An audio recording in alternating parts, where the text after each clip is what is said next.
Yo, what's up, Cancer? Welcome to your monthly forecast for the month of February 2016. For the first 3 weeks of February, the sun is going to be in the sign of Aquarius. For you as a Cancer, the sign of Aquarius is your eighth house. That has to do with shared financial ventures. The eighth house also has to do with sex. So for the first 3 weeks of February, these are going to be the dominant factors in your life. So, he talks about shared finances. Maybe you're going to be having more sexual encounters during this time. In the fourth week of February, the sun actually shifts into Pisces. For you, Pisces is your ninth house. The ninth house has to do with faraway travel. It could have to do with maybe someone who's from far away, but you're interacting with them locally. It also has a little bit to do with spirituality. So there is a shift there at the end of the month, whereas, for the first 3 weeks of February, the focus is more on your shared financial ventures and shared finances and sex.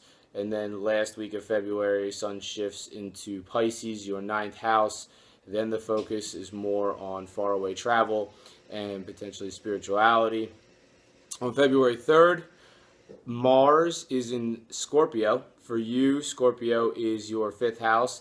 That is the house that has to do with your romantic situation. And it's making a positive angle to Pluto, which is in Capricorn.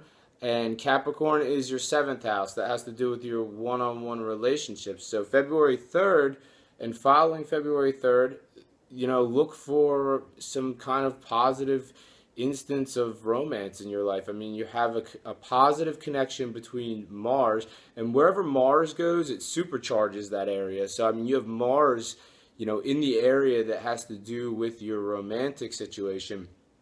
And it's really charging that area up and making a positive angle to Pluto, which is in your relationship area. So look for that.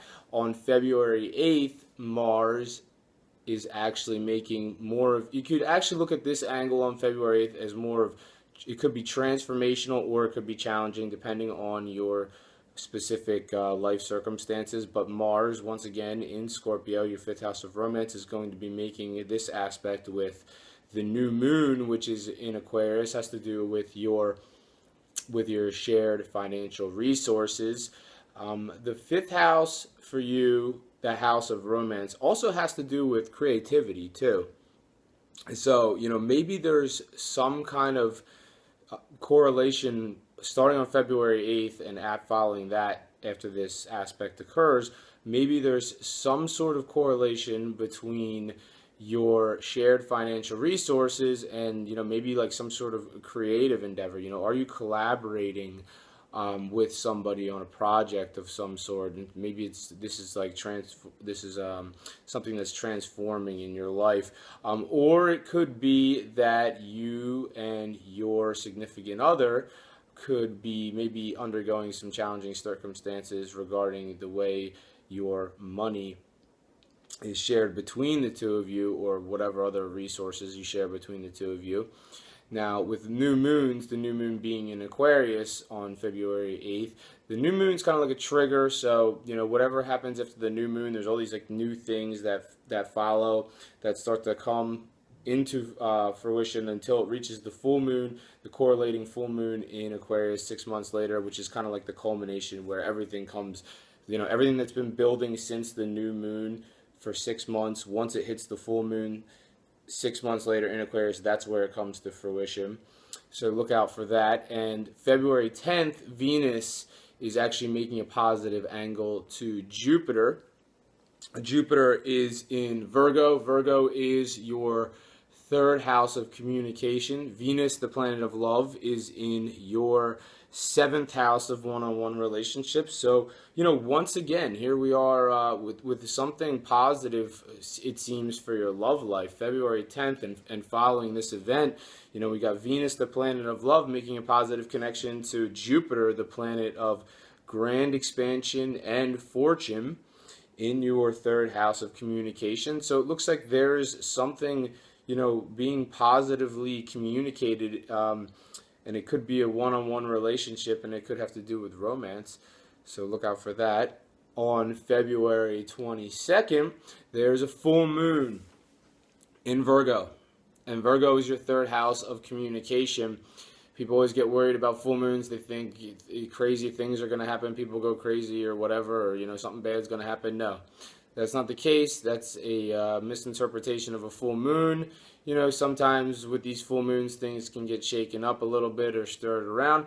Full moons have a lot to do with things, coming to fruition too. So, anything regarding your communications can come to fruition at that time. And if you do undergo some sort of disruptive aspect in your life on the 22nd and following that event, the full moon in Virgo, it's not because it's the universe isn't out to get you.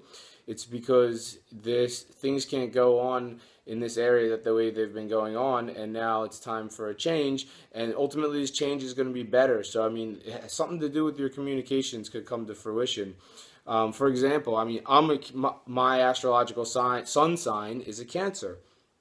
I'm Cancer. So for me, this is actually the first time I'm recording astrology videos. So here I am. Here's this coming to fruition now. So who knows? Maybe by the time the full moon hits at the third week of this month, maybe there's going to be a lot of views for these astrology videos, and this is just my way of communicating here. Because I've never done this before. So that has to do with the full moon on the 22nd. So, whatever area of your life, however you communicate in your life, there could be a breakthrough there. So look out for that. On the 24th of February, Mercury is in Aquarius. Once again, your area of shared finances, and also has to do with your sex life too. So it looks like it's making a positive angle with Saturn in Sagittarius on that day. And Sagittarius for you is your area of work. It's your sixth house. It's your area of work, daily life, and health. So, the Mercury is the planet of communication, and it's in your area of shared resources. So it sounds like there could be talks about, shared resources and your work potentially. So, are you maybe going to be, I don't know, maybe combining your resources with somebody professionally, and there's positive communication going on with it?